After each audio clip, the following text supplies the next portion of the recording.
आग लगी घर की चिराग से। आपने सुना होगा यह कहावत सटीक इस समय हमारे देश के ऊपर बैठ रहा है। जिस तरह से पाकिस्तान हमारे देश पे लगातार सीज फायर कर बम बरसा रहा है और दूसरी तरफ चाइना हमारे देश के सामने दुश्मनी मोड़ रहा है और हमारा छोटा भाई नेपाल भी उनके बहकावे में आकर हम पे आंखें तरेर रहा है। इस समय हमारे देश की राजनीति और देश के लोग और देश के नेता राजनीति करने से बाज नहीं आ रहे हैं। भाइयों, इस मुसीबत की घड़ी में भारत 3 देशों से घिर चुका है और घिर रहा है और इस घड़ी में हमारे देश के विपक्षी नेता तरह तरह के बयानबाजी कर रहे हैं। कभी सेना पर बयानबाजी, कभी देश के प्रधानमंत्री पे बयानबाजी, तो कभी देश के हालात पे।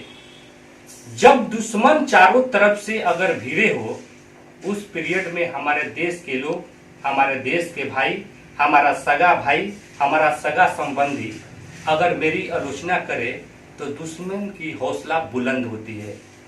फिर भी यह जानते हुए भी आखिर क्या कारण है कि इतनी विपदा की घड़ी में देश गुजर रहा है और राजनेता अपने बयानों पे बाज नहीं आ रहे हैं। कभी सेना पे ऐसे ऐसे सवाल खड़े कर रहे हैं कि सेना की हौसला मध्यम पड़ने लायक हो जा रही है। लेकिन देश के लोगों से मैं अपील करना चाहता हूं कि नेताओं की बयानबाजी में आने की जरूरत नहीं है।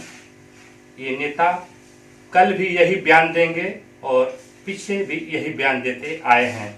हमारे देश की सैनिक को मैं सलाम करता हूं, सैल्यूट करता हूं कि जिनके वजह से अभी तक पूरा देश निश्चिंत होकर सो रहा है और आगे भी सोता रहेगा, क्योंकि हमारे देश के लोगों को इन सेनाओं पे फक्र है और मुझे भी फक्र है इन सेनाओं पे, जिसकी वजह से मैं इनको हमेशा सैल्यूट करता हूं।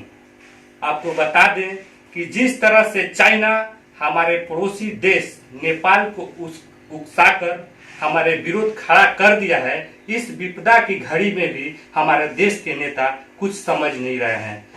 उन नेताओं से मैं कहना चाहता हूं कि आप नेतागिरी तभी कर सकेंगे जब देश सुरक्षित रहेगा और देश को सुरक्षित रखने के लिए हमारे देश के जवान सैनिकों की जरूरत है। हमारे देश की जवान सैनिकों की उत्साह को बढ़ाने की जरूरत है, जो बॉर्डर पे अपने जान को हथेली पे रख करके आपकी कुर्सी का हिफाजत करते हैं। ये सैनिक ही आपकी कुर्सी का हिफाजत रखते हैं, जिसपे आप चुनाव लड़कर बैठने की ख्वाहिश रखते हैं। उधर चाइना नेपाल को उकसाकर हमारे ऊपर तरह तरह की टिप्पणियां करा रहा है। पिछले दिनों आपको बता दें कि बिहार सरकार की जो बॉर्डर है, बिहार की जो बॉर्डर है, बॉर्डर पे बांध का निर्माण चल रहा था। रिपेयरिंग का काम हमेशा से बिहार में कराते आया है। भारी बारिश के कारण को देखते हुए और बरसात नजदीक आते देखकर सरकार ने उस बांध की मरम्मती कराना शुरू की। जैसे ही सरकार ने बांध की मरम्मती करना शुरू की कि नेपाल ने उस पे आंख उठा दिया और मरम्मती का काम रुकवा दिया।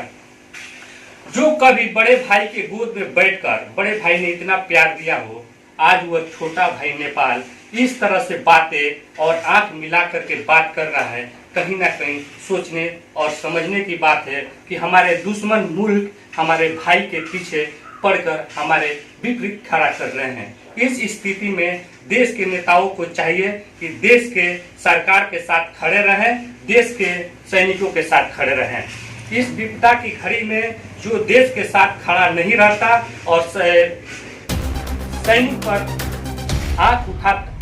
सैनिक पर सवाल खड़ा करता है, उसे मुझे देशद्रोही कहने में कोई युक्ति नहीं होगी।